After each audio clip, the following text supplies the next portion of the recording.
জয়গুরু বন্ধুরা, চলো আজকে এই বেগুন গাছটার যত্ন কিভাবে করা যায় সেই ভিডিওটাই তোমাদের সঙ্গে শেয়ার করি।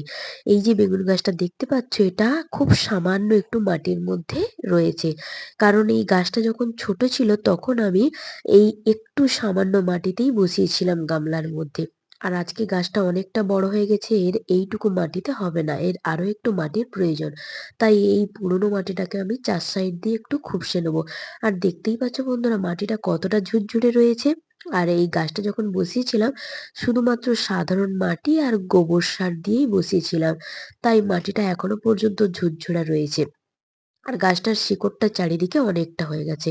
আর এই যে একটা আমার আগে থেকে মাটি রেডি করা ছিল, যেটার মধ্যে ওই ঘুটে গুঁড়ো বা গোবর সার আর সাধারণ মাটি, আর ওর মধ্যে একটু শিংকুচি আমি দিয়েছিলাম, আর এক মুঠো ভার্মি কম্পোস্ট দিয়েছিলাম। সেই মাটিটাই আমি ওই গাছটার গোড়াতে দিয়ে দিলাম, ভালো করে 4 সাইডে সমান করে দিলাম, মানে মাটির পরিমাণটা একটু বাড়িয়ে দিলাম।